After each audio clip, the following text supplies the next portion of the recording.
Salam sejahtera murid. Jadi pada hari ini kita akan belajar tentang peranan Hang Tuah. Peranan Hang Tuah. Hang Tuah sebagai Laksamana Melaka telah diberikan peranan penting pada zaman Kesultanan Melayu Melaka. Ketokohan dan kualiti Hang Tuah membantunya mengatasi sebarang halangan ketika melaksanakan tanggungjawabnya. Peranan Hang Tuah yang pertama ialah setia kepada Sultan. Okey, jom kita baca pantun ini. Waktu siang terbang sang helang, mereda lembah merentas hutan. Laksamana Hang Tuah pahlawan terbilang, taat setia kepada Sultan. Okey, contoh taat setia dia kepada Sultan, dia sanggup membunuh sahabatnya Hang Jebat kerana mengikut perintah Sultan, walaupun kawannya. Okey, jadi itu bukti dia sangat taat kepada Sultan. Peranan kedua ialah Hang Tuah merupakan ketua angkatan laut. Burung pipit terbang berkawan dalam taman. Musuh dujana habis dilawan, amanlah negeri sepanjang zaman. Okey, jadi Laksamana ni merupakan penguasa lautan. Jadi dia akan lawan habis-habisan sesiapa yang datang ke area-area laut ini. Kiranya dia menjaga perairan dan dia akan lawan musuh di lautan. Lain itu, Hang Tuah juga merupakan pengawal Sultan, bodyguard kepada Sultan. Cantiknya cincin berbelah rotan, buat meminang darah jelita. Setia menjaga paduka Sultan, tanah jajahan luas merata.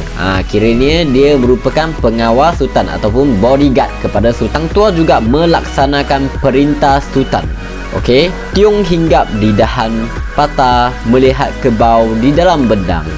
Apa ditita tidak dibantah, meminang si puteri di Gunung Ledang. Okey, jadi Cikgu Tan akan cerita tentang sedikit kisah tentang puteri Gunung Ledang ni. Okey, puteri Gunung Ledang ni dia tinggal di Gunung Ledang dan dia sangat susah dan juga jarang dijumpai oleh orang, kecuali penduduk kampung di atas itulah Gunung Ledang tu, ataupun orang yang daki bukit tu, tetapi sangat jaranglah dijumpai.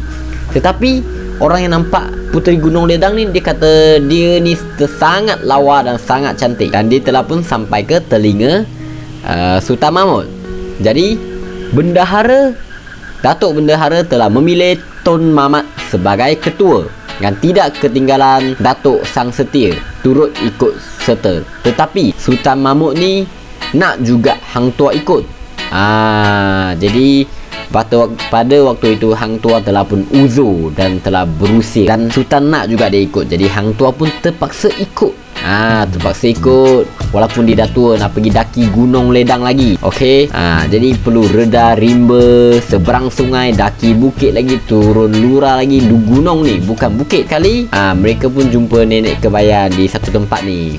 Dan nenek kebaya ni, dia kata kalau nak meminang si puteri Gunung Ledang ni, kena penuhkan 7 syarat. Tetapi Sultan Mahmud tidak dapat penuhkan 7 syarat ini kerana syarat yang terakhir, iaitu nak semangkuk darah puteranya tidak dapat dipenuhkan. Kiranya siapalah yang nak korbankan puteranya demi nak kahwin dengan si puteri Gunung Ledang ini. Jadi last kali Sultan Mahmud tidak dapat puteri Gunung Ledang ini. Jadi kiranya Hang Tuah ni sanggup laksanakan perintah Sultan walaupun dia telah sering uzur dan tua lah. Nak pergi daki bukit lagi di gunung. Hang Tuah juga menjamin keselamatan pedagang yang datang ke Melaka. Cili padi digiling lumat buat memasak ikan haruan. Pedagang asing dijamin selamat, lanun yang ganas sudah ditawan.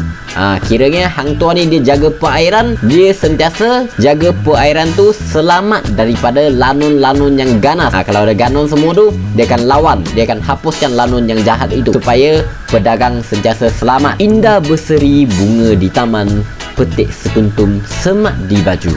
Laut yang luas sudahlah aman, Melaka sejahtera berkembang maju.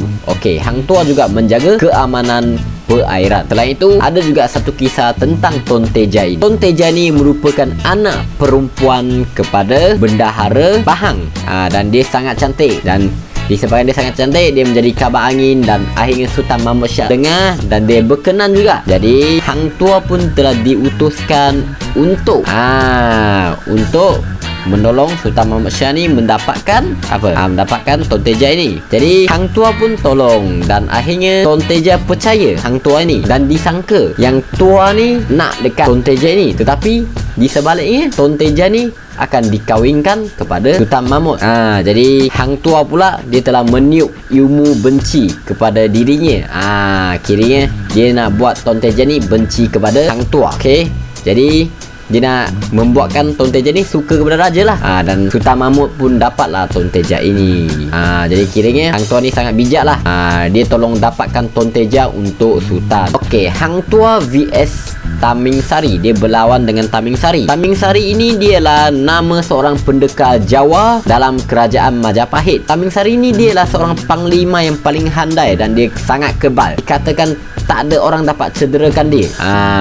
Dan dia telah ditugaskan oleh bendahara Majapahit iaitu Patih Gajah Mada untuk bunuh Hang Tuah ini. Okey, tetapi akhirnya Hang Tuah menang dan berjaya merampas keris Taming Sari ini. Dan sebab Hang Tuah tahu kelemahan dia, dan akhirnya Hang Tuah tikam dia sehingga dia kalah dan mati. Ada peranan Hang Tuah yang terakhir mengetuai rombongan ke China. Hang Tuah bijak orangnya. Dalam diam berfikirlah dia. Akhirnya melihat wajah Maharaja. Kangkung dimasak, dipotong tiada. Okey, jadi dia Hang Tuah ni telah berjaya perdayakan Maharaja Cina. Disebabkan ada satu peraturan dekat Cina ni, iaitu siapa-siapa pun tidak boleh tengok muka Maharaja Cina ni. Okey, jadi Hang Tuah dia buat macam mana? Hang Tuah dia pun order satu kangkung yang panjang, lepas tu dia buat-buat dongak waktu makan, dan dia pun dapat lihat Maharaja Cina punya muka ni. Okey, jadi Maharaja Cina ni pun sangat kagum lah dengan kebijaksanaan dia ni. Dan last kali siap bagi Hang Tuah ni hadiah lagi. Thank you, Sheshe, Romba Nandri, Messi, Kok Kong Krab, Gracia, Keizu, Tim Pate.